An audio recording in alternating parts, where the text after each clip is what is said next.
Boa noite a todo mundo, meu nome é Israel, eu estou aqui no projeto Integre Jovem da IBNU. A gente chegou a um novo livro da Bíblia que a gente vai estudar, e o livro da vez é o livro de Gálatas. Então, para entender um pouco, a gente quer, só ter uma ideia de contexto histórico do livro de Gálatas. Então, para se organizar, vamos primeiro para o autor, O autor do livro de Gálatas é o apóstolo Paulo, e é possível, inclusive, que essa foi a primeira carta que Paulo escreveu dentro do contexto do Novo Testamento.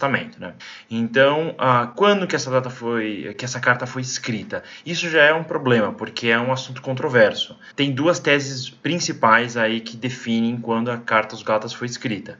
Pode ser no ano 49, depois de Cristo, naturalmente, se a carta foi destinada às igrejas do sul da região da Galácia. Nesse caso, a gente está falando uma carta escrita antes do Concílio de Jerusalém, que foi no ano 50. Agora, tem uma segunda tese que possivelmente as igrejas que a gente vão receber essa carta são do norte da Galácia, dessa região. Nesse caso, teria sido escrito depois da segunda, talvez até a terceira viagem, enquanto o primeiro caso é depois da primeira viagem, então é início mesmo. Nessa segunda tese seria no ano 55, 57, com certeza foi antes do livro, da Carta aos Romanos, mas são duas teorias, digamos. Dentro desse contexto, a gente só para entender, onde fica a Galácia no planeta Terra.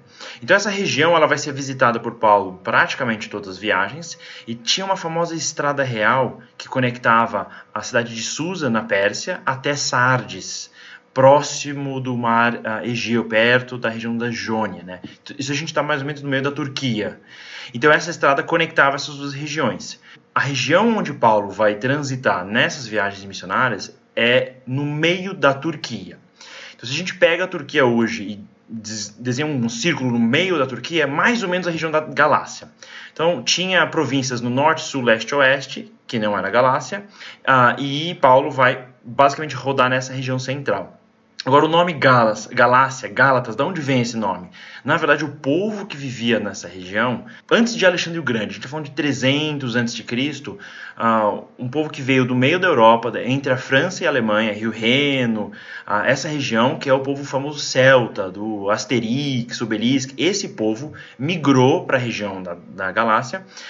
Foi uma migração meio violenta, porque eles tentaram invadir e não conseguiram, foram contratados como exército numa guerra civil entre alguns reinos lá, e acabaram colonizando a região central da Turquia. Então, a língua falada é a língua celta. Inclusive, quando os romanos conquistam a região da Gália, o nome da Gália é baseado na Galácia, porque é uma região que os gregos tinham conquistado antes dos romanos. Então, é uma característica que a gente está lidando. E a capital dessa região é Ankira, que vira Ankara, a atual capital da Turquia. Então, é uma região importante. E uma das razões por que ela é importante é porque ela tem lagos de água doce. Então, ao sul tem o Mediterrâneo, ao oeste a gente está o Mar Egeu, ao norte o Mar Negro, mas os lagos são suficientes, uma região muito estratégica, e o próprio Império Romano teve dificuldade para conquistar.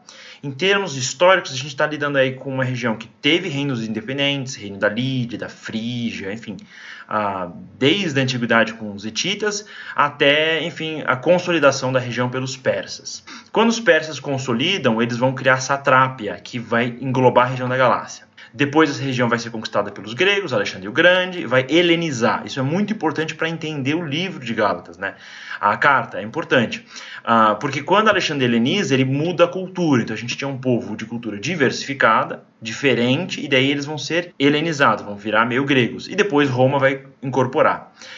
E tem um outro item interessante, que depois que os gregos dominam essa região, os Seleucidas, eles vão pegar mais ou menos 2.000 famílias de judeus que moravam na Babilônia, Tigres e Eufrates, na região do Iraque hoje, e meio que reassentaram, eles transferiram da Babilônia para o meio da Turquia, para essa região da Galácia. Na verdade era para Frígia, mais próximo da região da Jônia.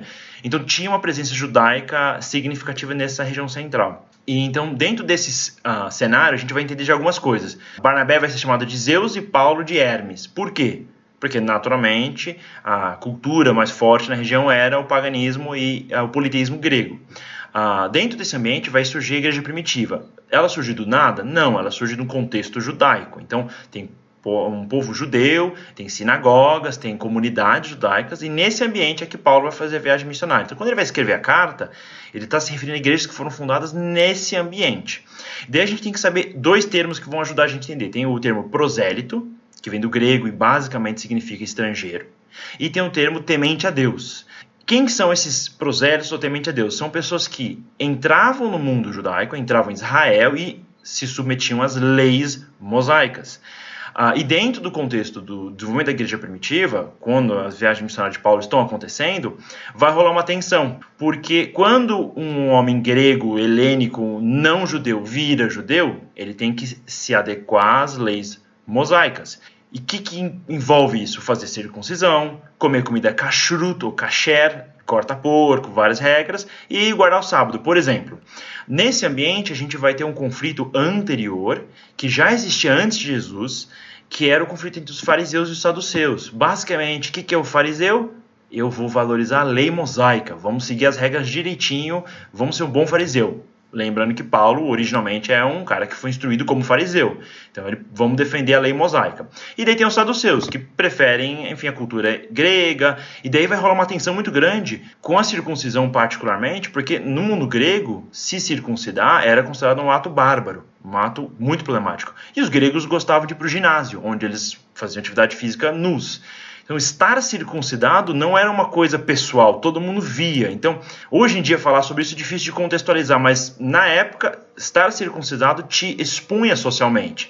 Então, tinha até cirurgia de reconstrução para, enfim, evitar esse tipo de vergonha que um judeu podia sofrer se ele quisesse ser mais helênio. Para ter uma ideia, um pouco 150, 200 anos antes da época de Cristo, teve um reino judeu na região, enfim, da Judéia, e tinha um grupo extremamente judaizante, no caso, que eles forçavam pessoas a serem circuncidadas. E do outro lado tinha um pessoal que queria desfazer a circuncisão. Então não era um assunto delicado dentro do contexto histórico, onde tinha a cultura grega muito forte, influenciando a região, e uma tradição judaica antiga de valorizar a lei mosaica. Então esse é o contexto.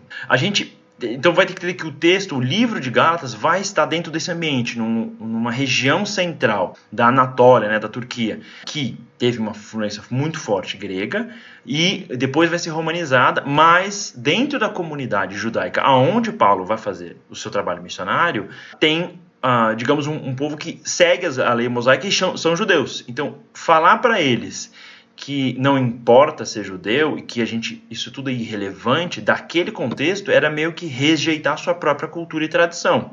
Então toda a tensão que vai rolar no livro de Gálatas é dentro desse contexto de conflito significativo. Para ter uma ideia um pouco das cidades, né, a gente tem 4 cidades que são visitadas, que estão no livro de Atos, capítulo 13 e 14, né? Vai ser Antioquia da Pisídia, Icônio, Listra e Derbe. Antioquia da Pisídia é o primeiro que ele chega, é uma das cidades mais importantes da região, ela é uma cidade um pouco mais antiga, ela teve um nível de relevância que ela virou uma cidade cesareia, então uma cidade associada ao Império. E ela é famosa porque ela teve, hoje a gente tem o ius solus, ius sanguinis, do direito do solo e do sangue. Na época tinha o ius italicus, que basicamente é como se a cidade de Antioquia era Roma, ficava na Itália, juridicamente falando. Então ela era muito importante, é onde Paulo chega primeiro. E depois tem Icônio. Icônio também é importante, inclusive Icônio vai ser uma cidade central do período turco. Então, assim, a localização que a gente está falando é estratégica pra caramba, ela conecta. Se você está vindo de Israel, vindo da Antioquia, e você atravessa o sul da Turquia e cai em Éfeso, que é a principal cidade romana na época, nessa região, você vai passar na Galácia. Então, Paulo pegou a avenida principal, pegou a BR romana lá e passou nas principais cidades. Antioquia da Pisídia e Icônio tem essa característica. Listra e Derbe não, é mais limítrofe, são cidades pequenas, já mais próximo da região da Capadócia. Então, basicamente, esse é o contexto da epístola, né, de Gálatas, que Paulo escreve. Ele vai escrever por causa de problemas que vão, enfim, ocorrer dentro desse contexto. E é um livro muito importante para estudar, porque ele é um dos livros mais importantes na Reforma Protestante. Inclusive, Lutero, ele vai embasar as 5 solas. A sola gratia é baseada basicamente na epístola de Gálatas. Então, digamos, a liberdade e a salvação pela fé e pela graça é o tema principal desse livro. Então, a relevância histórica desse livro, por si só, é muito grande. Então, esse é o panorama geral do ambiente histórico-cultural da Epístola dos Gálatas. A gente vai estudar então um pouco mais de profundidade nos próximos vídeos. Deus abençoe e até a próxima. Tchau.